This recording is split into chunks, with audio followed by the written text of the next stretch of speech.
काफी गुस्से में चंद्रशेखर आजाद। इसी के साथ साथ दुष्यंत चौटाला ने यहाँ तक कह दिया कि 1 घंटे का समय दे रहा हूं, पकड़ कर लाओ हमलावरों को। और दोनों की एक बात जो थी वो कॉमन थी कि चुनाव का वक्त है, कोई भी बड़ा हादसा हो सकता था। हाँ कराची, अभी मैं सैयद कासिम साहब को सुन रहा था, वो कह रहे थे कि अगर चंद्रशेखर और दुष्यंत के काफिले के लोग रिस्पॉन्ड करते और उनके पास अच्छी खासी सिक्योरिटी है तो बड़ा हादसा हो सकता था। लेकिन चुनाव के समय में ये कोई एक बहुत बड़ी घटना मुझे कम से कम समझ नहीं आती है। अभी जब पिछले चुनाव में हमने देखा कितने ढेर सारे विधानसभा क्षेत्रों से, लोकसभा क्षेत्रों से विधायकों को भारतीय जनता पार्टी जो जिसकी सरकार है उसके विधायकों और सांसदों को लोगों ने बाकायदा दौड़ा कर भगा दिया कि हम आपसे नाराज हैं, चले जाइए आप हमारे यहाँ से। आप कितनी जगह आपको सांसद और विधायक भागते हुए नजर आए, मंत्री भागते हुए नजर आए, लोग नाराज हो जाते। इसी तरह लोग दुष्यंत चौटाला से भी नाराज हैं। उनको लगता है कि किसान आंदोलन में आप हमारे साथ खड़े नहीं हुए। और वैसे भी हरियाणा में जो मुद्दा है वो दुष्यंत चौटाला तो हो सकते हैं, हरियाणा में मुद्दा चंद्रशेखर रावण नहीं हो सकते। चंद्रशेखर रावण को तो वहाँ लोग पहचानते भी कितने होंगे, लेकिन चंद्रशेखर रावण का अपना एक अंदाज है। इसके पहले भी मैं इनका एक वीडियो था, आज भी आप देखिए वहाँ पत्थर चला और वहाँ पे नारेबाजी हुई। और ये चुनाव के समय कोई बहुत बड़ी बात नहीं है, लेकिन जाहिर सी बात है वो दुष्यंत चौटाला से नाराजगी थी। लेकिन चंद्रशेखर रावण उसको आपको ये कहते हुए नजर आते कि अगर मैं दलित हूं तो मेरे साथ ऐसा करोगे। इसके पहले भी उनके भी जो वीडियोस नजर आते हैं वो बात बात पे दलित और मैं SC ST आया, वो आपको SDM को SCO को धमकाते नजर आते हैं कि मैं दलित हूँ, मेरे साथ ऐसा कर रहे हो, मैं तुम्हारे ऊपर SC ST एक्ट लगा दूंगा, मैं वकील हूँ।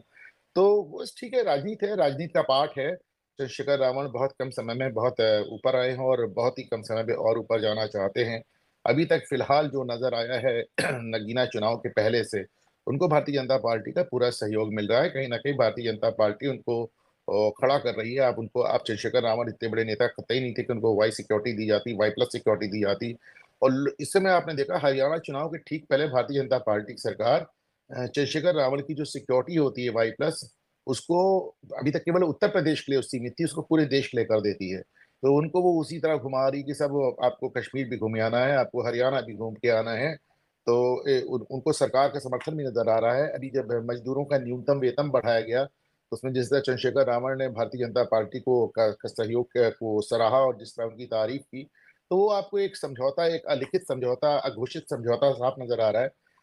रही बात इस पत्थरबाजी की और रही बात इस जो तमाशा हुआ और जो गाड़ी में तोड़फोड़ हुई, तो चुनाव में ये बहुत आम बात है। लेकिन दुष्यंत चौटाला जिनसे लोग बहुत ज्यादा ही नाराज हैं, बल्कि आप देखें, आप खबरें देखें कि कितनी ढेर सारी जगहों पे दुष्यंत चौटाला या उनके उम्मीदवारों को गांव छोड़कर भागना पड़ा है। उनसे लोगों की इतनी ज्यादा नाराजगी कि साहब आप डिप्टी चीफ मिनिस्टर बन के बैठे हुए 4.5 साल तक और आपने किसान आंदोलन में हमारा साथ नहीं दिया। कुछ कुछ ऐसी, जैसे आप देखें वेस्टर्न यूपी में कुछ लोग आपको जयंत चौधरी से नाराज नजर आते हैं, उनको लगता है कि आप सब भाजपा में चले गए। तो जहाँ पे एक किसान आंदोलन को देखते हुए जाटों में जो नाराजगी, मैं नहीं कह रहा हूँ सब में है, लेकिन उनके एक तबके में जो नाराजगी है वो दुष्यंत चौटाला का विरोध कर रहा है। और कई गांवों से इस तरह की खबर आई है, कई क्षेत्रों से इस तरह की खबर आई है जहाँ पे दुष्यंत या उनके उम्मीदवार को भागना पड़ा है। लेकिन चूंकि इस मामले में चंद्रशेखर रावण उनके साथ थे और उनको दलित कार्ड भी खेलना था, तो वो अपने को विक्टिम बनाने में मास्टर हैं, तो उस तरह कर रहे हैं। बाकी मेरी मेरी अपनी सोच में, मैं अपना आई एम सॉरी क्योंकि मैं इसमें थोड़ा डिफर कर रहा हूँ आप लोगों से, मेरी अपनी सोच ये है कि साहब ये कोई बहुत बड़ा मुद्दा नहीं है और चुनावी सभाओं में दो चार पत्थर चलते ही रहते हैं। हमने तो प्रधानमंत्री मोदी की सभा में बम फूटते देखे हैं पटना में। तो उसमें अगर आपके चंद्रशेखर रावण और दुष्यंत चौटाला के काफिले की आखिरी वाली गाड़ी में 4 पत्थर चल जाते हैं तो नो बिग डील, मुझे बहुत बड़ी बात नहीं नजर आती कुरैशी। लेकिन हाँ, किसी भी पॉलिटिशियन के लिए इससे अच्छा नहीं हो सकता है कि जब आपका चुनावी माहौल एकदम डाउन चल रहा हो उस समय आपके ऊपर 2 पत्थर चल जाएं। तो जाहिर सी बात है आपको हीरो बनने का मौका मिल जाता है, आपको विक्टिम कार्ड प्ले करने का मौका मिल जाता है, आप फिर से खबरों में आ जाते हैं और आप शेर की तरह दहाड़ने लगते हैं। और ये कोई पहली बार नहीं है, हमेशा होता रहा है। हमारे यहाँ तो इसमें फिल्में बनती रही हैं। वो एक आंधी फिल्म आई थी तो उसमें दिखाया था कि इंदिरा गांधी का एक कैरेक्टर प्ले करती है सुचित्रा से, तो वो अपने ऊपर खुद ही पत्थर चलवाए। मैं नहीं कह रहा हूँ यहाँ पे खुद चलवाए वाली, लेकिन हाँ, एक चुनाव के दौरान अगर एक पॉलिटिकल पार्टी पे, एक पॉलिटिकल लीडर पे पत्थर चल जाता है और उसकी गाड़ी के 4 शीशे टूट जाते हैं, तो मैं समझता हूँ कि चुनावी नैरेटिव बनाने में उसको आसानी भी होती है और उसको फायदा भी होता है। और जिस तरह दुष्यंत चौटाला से जिस तरह की नाराजगी है उसको देखते हुए दुष्यंत चौटाला, आपको देखे इस तरह गरज है ना कि 1 घंटे में उन्होंने रिपोर्ट मांगी, हालांकि 1 घंटे को 12 घंटे हो गए हैं और क्या हुआ क्या नहीं हुआ अभी मुझे ठीक से मालूम नहीं है। लेकिन वहां पे मुद्दा दुष्यंत चौटाला है, चंद्रशेखर रावण कतई नहीं है। गौरव जी।